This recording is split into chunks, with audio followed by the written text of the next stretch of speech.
हमारे former prime minister Atal Bihari Vajpayee ji ने कहा था कि हम लोग अपने दोस्त तो बदल सकते हैं लेकिन अपने पड़ोसी नहीं बदल सकते। उस समय उनका कंटेक्स्ट था हमारे पड़ोसी पाकिस्तान और चाइना को लेके 1990 वॉर के बाद जो सिचुएशन क्रिएट हुई उसको लेके उन्होंने ये स्टेटमेंट दिया था। अभी एक नया डिस्प्यूट फिर से क्रिएट हो गया है या बोल सकते हैं कि नया मुद्दा फिर से सामने आपको आ गया है और वो मुद्दा है सक्शकाम वैली का या कई बार उसको सक्शम वैली के नाम से भी जाना जाता है।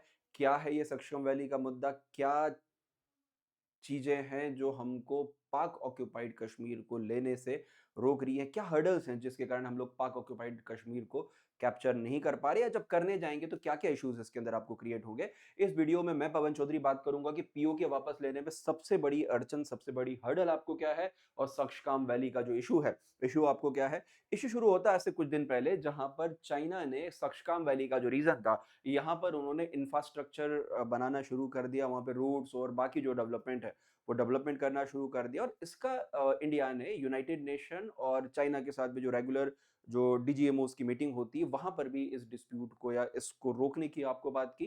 तो पहले तो हम लोग देखेंगे कि सक्शकाम वैली है क्या और पाक ऑक्यूपाइड कश्मीर को लेने में ये सबसे बड़ा हर्डल आपको कहां से आपको आ सकता है।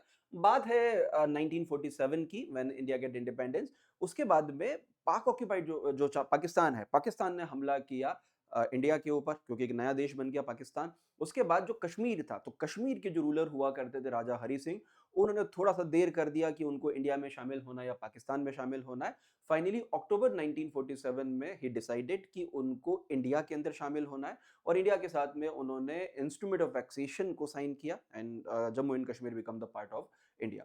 उसके बाद हम लोग देखेंगे तो पाक ऑक्यूपाइड वाला जो रीज उसके बाद पाकिस्तान ने 1947 में इंडिया के ऊपर आपको अटैक करता है जिसको हम कई बार फर्स्ट कश्मीर वॉर बोलते हैं और वहां से पाकिस्तान की जो आर्मी है जो बोलते हैं कि पाकिस्तानी आर्मी नहीं थे कबीलाई लोग थे, उन्होंने इंडिया के ऊपर जैसे जम्मू कश्मीर के उस अंदर उस समय अटैक किया और अटैक करते करते करते उनकी जो आर्मी है ऑलमोस्ट ऑलमोस्ट श्रीनगर के पास तक आपको पहुंच गई थी, कारगिल और पूरा रीजन कैप्चर कर लिया।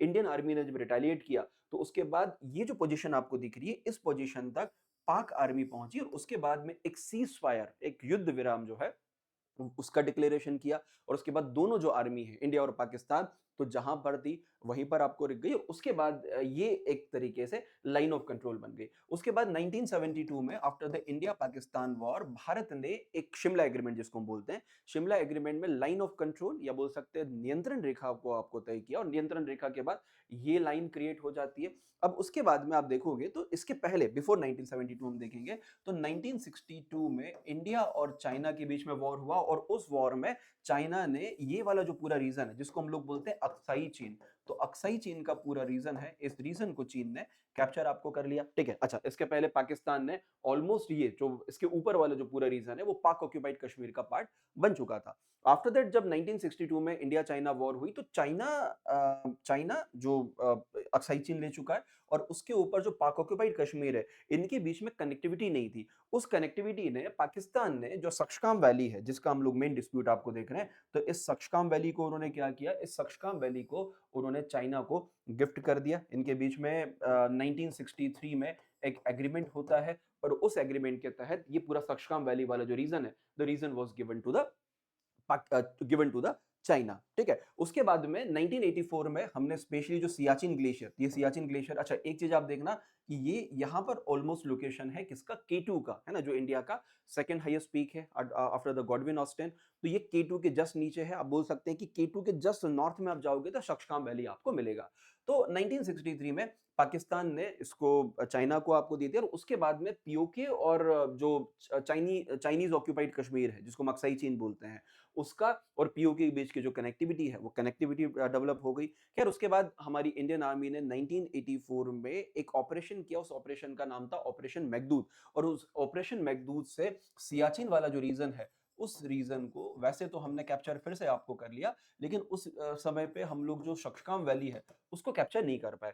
अभी चाइना क्या कर रहा है, अभी यहाँ पे चाइना रूट्स वगैरह डेवलप कर रहा है, दूसरे इंफ्रास्ट्रक्चर आपको डेवलप कर रहा है, जिससे चाइनीज़ ऑक्यूपाइड कश्मीर और बोल सकते हैं पाक ऑक्यूपाइड कश्मीर, इसके बीच का जो कनेक्टिविटी है, वो कनेक्टिविटी और ज़्यादा डेवलप हो जाएगा और उसके बाद हम इसको कैप्चर करने में, जब हम लोग पीओके के कैप्चर करने जाएँगे, तो ठीक है, हम ये वाला रीजन तो पूरा कैप्चर कर लेंगे, गिल्गित बाल्टिस्तान, लेकिन गिल्गित बाल्टिस्तान की ईस्ट में जो रीजन है सक्शकाम वैली, ये हम लोग कंट्रोल करने में मुश्किल आएगी। क्यों? क्योंकि यहाँ पर चाइना बैठा होगा और हमको उसके बाद चाइना के साथ में दो-दो हाथ करना पड़ेंगे, जो भारत के लिए थोड़ा-सा प्रॉब्लमेटिक हो सकता है, या इंडिया टू फ्रंट वॉर के अंदर आपको शामिल हो सकता है। तो अगर चाइना को अगर हम लोग यहाँ पर इंफ्रास्ट्रक्चर बनाने से रोक दें, जो हम लोग कोशिश कर रहे हैं, तो बहुत संभव है कि पाक ऑक्यूपाइड कश्मीर को लेना हमारे लिए ज़्यादा आसान हो जाएगा। लेकिन यहाँ पर अगर इंफ्रास्ट्रक्चर बन गया, तो इंडिया को थोड़ी-सी प्रॉब्लम्स यहाँ पर आपको हो सकती है। अब देखते हैं फ्यूचर में पाकिस्तान यहाँ चाइना यहाँ पर ये कंस्ट्रक्शन करता है, नहीं करता है, इंडिया की बात सुनता है, नहीं सुनता है।